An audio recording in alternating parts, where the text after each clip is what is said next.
എല്ലാവർക്കും നമസ്കാരം. ഞാൻ ബ്രൈറ്റ്. ഈ കേരളം ഓൺലൈൻ സർവീസിലേക്ക് സ്വാഗതം.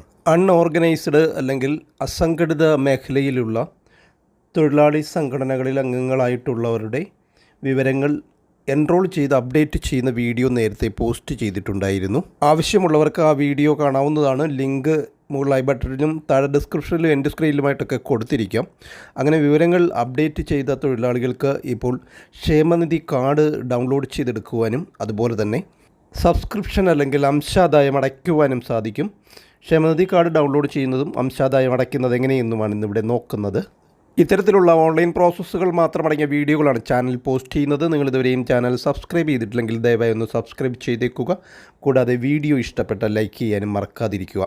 150-ൽ പരം വിവിധ തൊഴിൽ വിഭാഗങ്ങളിൽ പെടുന്നവരാണ് ഈ ക്ഷേമനിധി അൺഓർഗനൈസ്ഡ് ക്ഷേമനിധി എന്ന വിഭാഗത്തിൽ വരുന്നത്. ഇതിനായിട്ട് നമ്മൾ സന്ദർശിക്കേണ്ട വെബ്സൈറ്റ് ഇതാണ്. സൈറ്റ് അഡ്രസ് താഴെ ഡിസ്ക്രിപ്ഷനിൽ കൊടുത്തിരിക്കാം.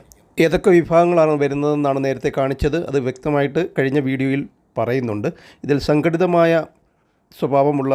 സ്വഭാവമുള്ള തൊഴിലാളി യൂണിയനുകളൊന്നും ഇതിൽ വരില്ല. ഉദാഹരണത്തിന് കരിങ്കൽ തൊഴിലാളി യൂണിയൻ, ടൈലറിംഗ് തൊഴിലാളി യൂണിയൻ, ചുമട്ട് തൊഴിലാളി, കൈത്തറി തൊഴിലാളി തുടങ്ങിയവയൊന്നും അൺഓർഗനൈസ്ഡ് സെക്ടറിൽ വരുന്നതല്ല. ഇവിടെ നമ്മൾ ഈ ഒരു വെബ്സൈറ്റിൽ പ്രവേശിച്ചാൽ ആദ്യം ജോയിൻ ചെയ്യുവാനുള്ള ലിങ്കാണ്. അതിന് താഴെയായി ഇതിനോടകം ഒരംഗമാണെങ്കിൽ വിശദാംശങ്ങൾ എൻറോൾ ചെയ്യുക എന്ന് എൻറോൾ നൗ എന്ന് രണ്ടാമത്തെ ലിങ്ക് കൊടുത്തിട്ടുണ്ട്. അതാണ് കഴിഞ്ഞ വീഡിയോ നമ്മൾ ഉൾപ്പെടുത്തിയിരുന്നത്. ഇവിടെ നമ്മൾ ഇപ്പോൾ എൻറോൾ ചെയ്ത തൊഴിലാളിയുടെ ആധാർ കാർഡ് കൊടുത്ത് ഡീറ്റെയിൽസ് അന്വേഷിച്ചാൽ ഇവിടെ ഓൾറെഡി എൻറോൾഡ് എന്നാണ് കാണിക്കുന്നത്. അങ്ങനെ എൻറോൾ ചെയ്യാത്തവർ മറ്റേ വീഡിയോ കാണുകയോ അല്ലെങ്കിൽ ഇവിടെ എൻറോൾ ചെയ്യുകയോ ഒക്കെ ചെയ്യാവുന്നതാണ്. അതുപോലെ തന്നെ ഇവിടെ മൂന്നാമത്തെ ലിങ്കിൽ പ്രസ് ചെയ്ത് നിങ്ങൾ അപേക്ഷ കൊടുത്തിട്ടുണ്ടെങ്കിൽ അതിൻ്റെ സ്റ്റാറ്റസ് അറിയുവാൻ സാധിക്കും. നാലാമത്തെ ലിങ്കിൽ പ്രസ് ചെയ്താൽ നമുക്ക് മെമ്പർഷിപ്പ് സ്റ്റാറ്റസ് അറിയുവാൻ സാധിക്കും.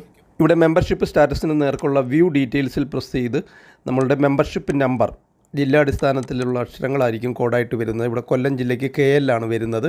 അതിനുശേഷം എംപ്ലോയിയുടെ ആധാർ നമ്പറും കൊടുത്ത് വ്യൂ മെമ്പർഷിപ്പ് സ്റ്റാറ്റസിൽ പ്രസ് ചെയ്താൽ നിങ്ങളുടെ മെമ്പർഷിപ്പിൻ്റെ കംപ്ലീറ്റ് ഡീറ്റെയിൽസും നമുക്കിവിടെ ഇതുപോലെ അറിയുവാൻ സാധിക്കും.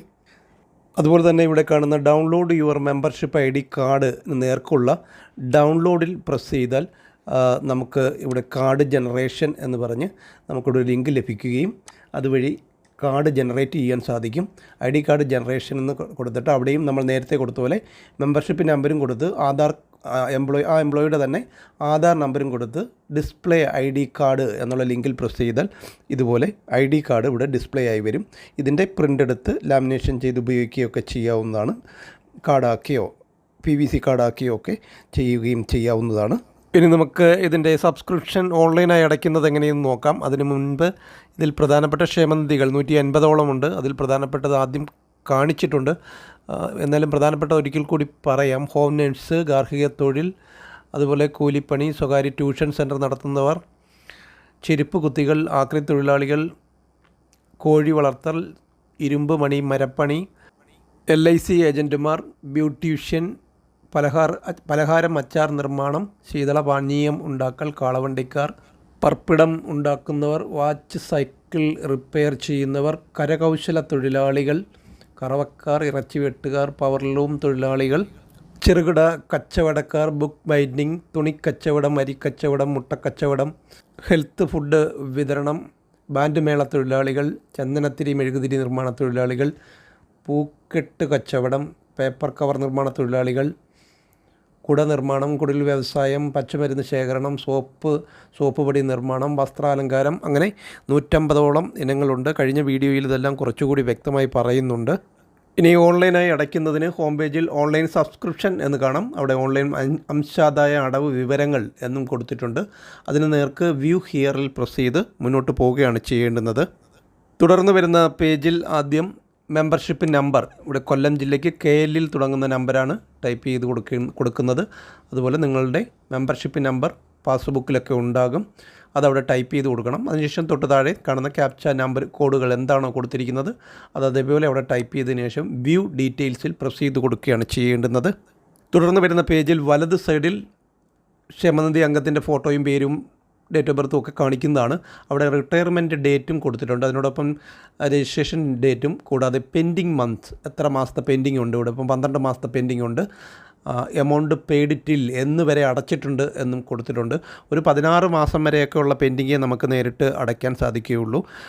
മാക്സിമം ഒരു 15 മാസമൊക്കെ നോക്കിയാൽ മതി. 15 മാസം കഴിഞ്ഞിട്ട് അടയ്ക്കണമെങ്കിൽ അതാത് ജില്ലാ ഓഫീസിൽ പോയി ഫോം ഫില്ല് ചെയ്ത് ഇത് പുതുക്കിയതിന് ശേഷം അടയ്ക്കുകയാണ് ചെയ്യേണ്ടുന്നത്. മുകളിൽ എത്ര മാസത്തെ എന്ന് കൊടുക്കുകയാണ് വേണ്ടുന്നത്. ഒരു മാസം 100 രൂപയാണ് അംശാദായം. 18 മാസത്തെ കൊടുത്തപ്പോൾ അടയ്ക്കാൻ സാധിച്ചില്ല. പക്ഷേ 16 മാസം വരെയൊക്കെ അടയ്ക്കാൻ സാധിക്കുമെന്ന് തോന്നുന്നു. 15 മാസം വരെ എന്തായാലും അടയ്ക്കാം. 18 മാസമായാൽ അടയ്ക്കാൻ സാധിക്കില്ല. അങ്ങനെയുള്ളവർ ഓഫീസിൽ പോയി പുതുക്കിയതിന് ശേഷം അടയ്ക്കണം. ഞാനിവിടെ 12 മാസമേ ഉള്ളെങ്കിലും 13 മാസത്തെ അടയ്ക്കുകയാണ്. 1300 രൂപ കൊടുത്ത് അവിടെ കാൽക്കുലേറ്റ് എന്ന് കൊടുക്കുമ്പോൾ താഴെ അതിൻ്റെ ഡീറ്റെയിൽസ് കാൽക്കുലേറ്റ് ചെയ്ത് വരും. 1360 രൂപ വന്നിട്ടുണ്ട്. അവിടെ പേയ്മെൻറ്റിന് നേർക്ക് പേയ്മെൻറ്റ് മോഡ് ഓൺലൈനാക്കി കൊടുക്കുകയാണ് വേണ്ടുന്നത്. അതിനുശേഷം മേക്ക് പേയ്മെൻറ്റിൽ പ്രസ് ചെയ്ത് മുന്നോട്ട് പോയാൽ മതി. ഇവിടെ 60 രൂപ ഫൈനും കൂടി വന്നിട്ടുണ്ട്. മേക്ക് പേയ്മെൻറ്റിൽ വീണ്ടും പ്രസ് ചെയ്ത് ഈ ഒരു പേജിലെത്താം. ഇവിടെ ഒരു മാറ്റവും വരുത്തേണ്ടെന്നാണ് ഓഫീസിൽ അന്വേഷിച്ചപ്പോൾ അറിയാൻ സാധിച്ചത്. ഇമെയിലിൽ അൺഓർഗനൈസ്ഡിൻ്റെ ഇമെയിൽ ഐ ഡിയാണ് കൊടുത്തിരിക്കുന്നത്. നമ്മളുടെ മെയിൽ ഐ ഡി കൊടുക്കേണ്ടെന്നാണ് അവർ പറഞ്ഞത്. അതിനുശേഷം വീണ്ടും മേക്ക് പേയ്മെൻറ്റിൽ പ്രസ് ചെയ്ത് മുന്നോട്ട് പോകണം. ഇവിടെയൊന്നും ബാക്ക് അടിച്ച് പോകരുത്. അങ്ങനെ പോയാൽ പിന്നീട് പേയ്മെൻറ്റ് നടത്താൻ കഴിയാതെ വരും. തുടർന്ന് നമ്മളുടെ പേയ്മെൻറ്റ് ഗേറ്റ്വേ വരുന്നതാണ്. ഇതിലേതെങ്കിലും ഒരു മെത്തേഡ് സ്വീകരിച്ച് നിങ്ങൾക്ക് പേയ്മെൻറ്റ് നടത്താം. എല്ലാ ഓപ്ഷനും കൊടുത്തിട്ടുണ്ട്. എല്ലാ വീഡിയോയിലും പറയുന്നതായതുകൊണ്ട് വിശദീകരിക്കുന്നില്ല. അധികം കപ്പാസിറ്റി ഒന്നും ഉള്ള വെബ്സൈറ്റ് അല്ല. അതുകൊണ്ട് നെറ്റ് ബാങ്കിങ് ഒക്കെ ഉപയോഗിച്ച് പേയ്മെൻറ്റ് നടത്തുന്നതായിരിക്കും നല്ലത്. ഞാൻ നെറ്റ് ബാങ്കിങ് ഉപയോഗിച്ച് ഇവിടെ പേയ്മെൻറ്റ് നടത്തിയിരിക്കുകയാണ്. അതിനുശേഷം ഇങ്ങനൊരു പേജ് ലഭിക്കും. ഇവിടെ നമുക്ക് പ്രിൻറ്റ് എന്നുള്ള ഓപ്ഷനിൽ പ്രസ് ചെയ്താൽ ഇതിൻ്റെ കൂടുതൽ ഡീറ്റെയിൽ ആയിട്ടുള്ള വിവരങ്ങൾ അടങ്ങിയ ഒരു പേജും നമുക്ക് ലഭിക്കും. അത് നമുക്ക് പ്രിൻ്റ് എടുത്ത് ഉപയോഗിക്കാവുന്നതാണ്. ഇതോടെ ഈ ഒരു വീഡിയോ ഇവിടെ പൂർണ്ണമാവുകയാണ്. Thank you for watching video.